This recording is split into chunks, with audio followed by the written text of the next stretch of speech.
Mais aujourd'hui, j'aimerais qu'on essaye de réfléchir ensemble sur le sujet de la simcha dans les mitzvot. Lorsqu'on accomplit une mitzvah. Vous savez, tous les matins, dans la tfila, après Baruch She'amar, dans la tfila du matin, nous disons un pérec de Teilim.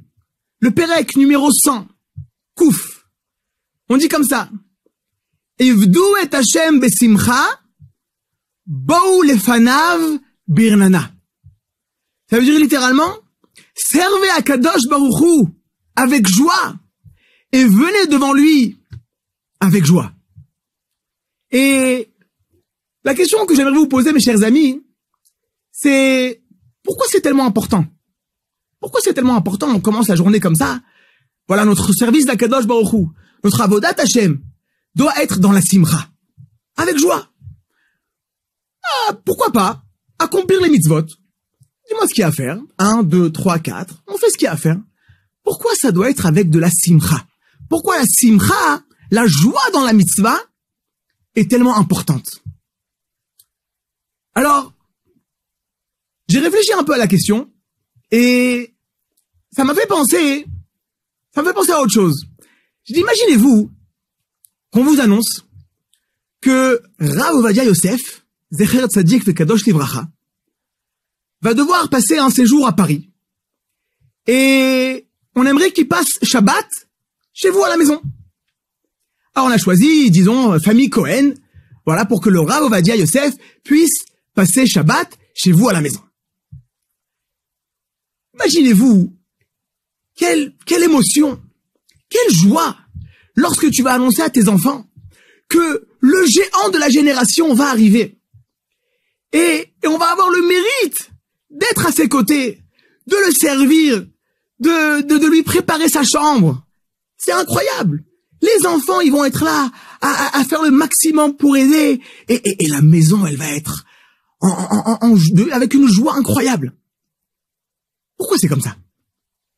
Parce qu'en vérité, on comprend que lorsque le géant de la génération va être chez nous à la maison et on va avoir la possibilité de le servir, alors on ressent à quel point c'est extraordinaire. Quel mérite on a de venir et d'être là pour le servir. Alors peut-être, bien évidemment, ça n'a pas de comparaison, mais peut-être pour comprendre, en vérité, qu'est-ce qui se passe? Lorsque on accomplit une mitzvah, lorsqu'on fait la volonté d'Akadosh Baruch Hu, en vérité, on est en train de servir notre Créateur, le Maître du monde. Nous sommes en train de le servir, de faire sa volonté.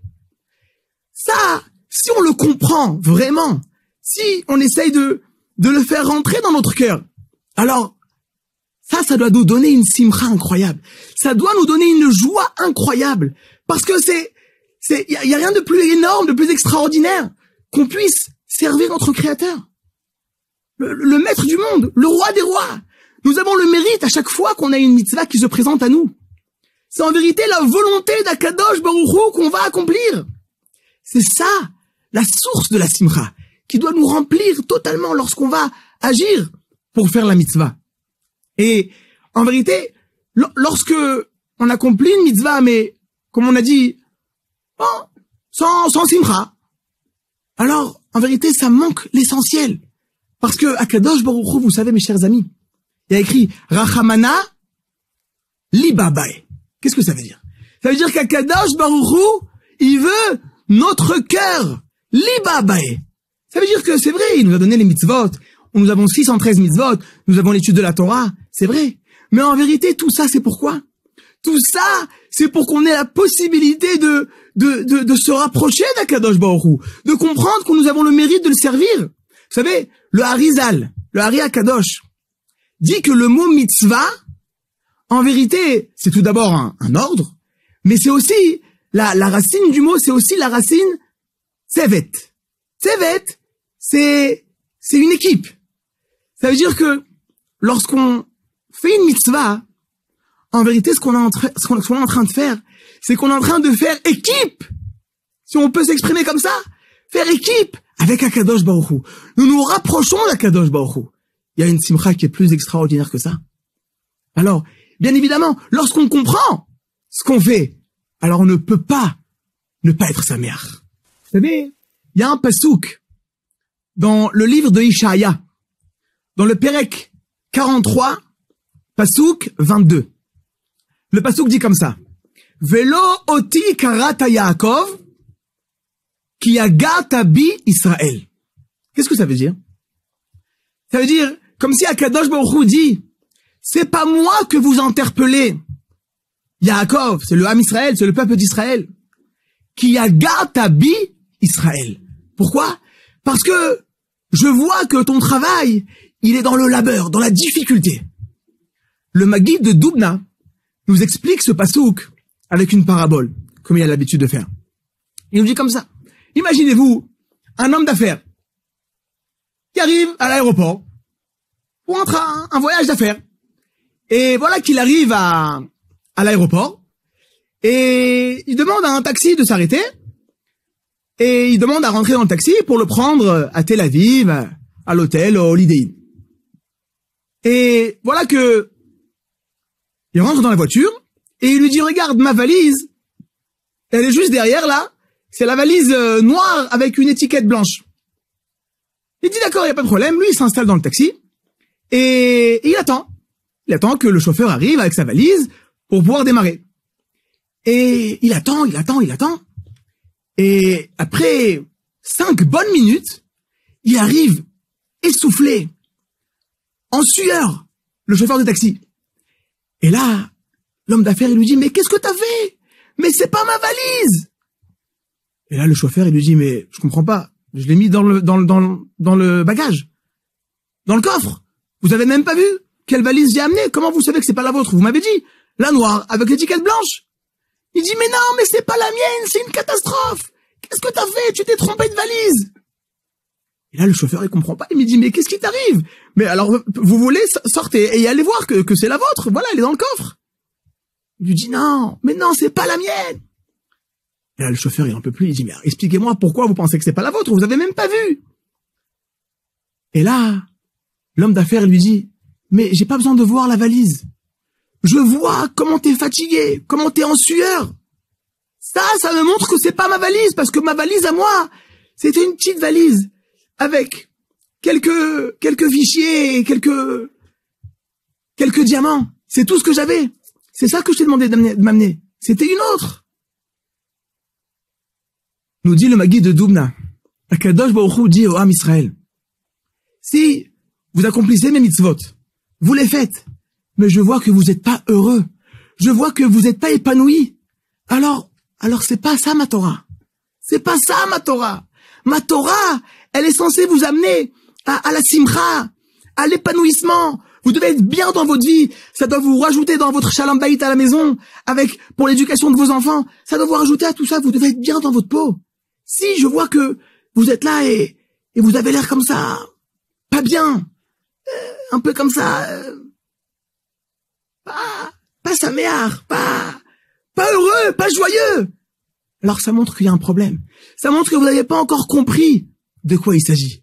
Parce que c'est pas ça ma Torah. Ma Torah, elle amène la simcha. Comme nous dit le pasouk, Pikoudé Hashem yesharim, mais sam chelev.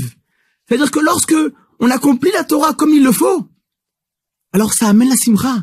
Vous savez, à tel point que le jour de Tisha B'Av, on n'a pas le droit d'étudier la Torah. Pourquoi? La Torah en général, il y a quelques parties, on a le droit d'étudier, mais on n'a pas le droit d'étudier la Torah en général. Pourquoi? Parce que ça amène la simcha. Ça amène la simcha. Lorsqu'on la fait de la bonne manière, alors on est censé être saméach. S'il manque de simcha, ça veut dire qu'il manque quelque chose de fondamental dans la compréhension, dans la profondeur de la chose, de ce qu'on est en train de faire. La Mishnah dans Kiddushin nous dit Kol haoseh mitzvah achat metivin lo u'ma'arichin lo et yamav. Ça veut dire littéralement que tout celui qui fait une mitzvah, alors il va recevoir énormément de bien et on va même lui rallonger ses jours. Mais vous savez, Rabbi Chaim Vital, comment il explique cette Mishnah? Écoutez bien. Nous dit Rabbi Chaim Vital, vous savez sur quoi c'est basé? Vous savez de quoi il s'agit? Il s'agit de quelqu'un qui fait une mitzvah avec joie. Pas comme un fardeau, comme ça, il sent que, bon, l'essentiel c'est de le faire et de s'en débarrasser. Non. La Mishnah, elle parle pas de lui. La Mishnah, elle parle de celui qui fait la mitzvah avec entrain, avec joie, lorsque c'est Shabbat. Pour lui, c'est la simcha. Lorsqu'il va mettre ses tefilines le matin pour aller faire la tefila, c'est de la simcha. Il le fait avec joie parce qu'il comprend ce qu'il fait. C'est ça ce que nous dit la Mishnah dans Kiddushin. Toute cette récompense-là, au sujet de celui qui fait une mitzvah, c'est dafka celui qui fait la mitzvah besimcha. Et c'est comme ça qu'on va comprendre aussi ce que nous dit le Chida. Le Chida nous dit, vous savez, il est écrit Srar mitzvah behai alma leika. Ça veut dire que dans ce monde-là, il n'y a pas de récompense pour les mitzvot, vraiment. La vraie récompense, elle est dans le monde futur. C'est vrai. Mais le Chida nous dit, sur la simcha de la mitzvah, lorsqu'on a fait la mitzvah avec joie, alors déjà dans ce monde, on reçoit la récompense de la joie de la mitzvah. Voilà, mes chers amis, l'importance d'agir, d'accomplir les mitzvot avec joie. C'est comme ça qu'on montre à Kadosh Baruch Hu qu'on est heureux de le servir, on est heureux de faire sa volonté. Il n'y a rien de plus extraordinaire que d'accomplir les mitzvot et de faire la volonté d'Akadosh Baruch Hu. Be'atzlacha.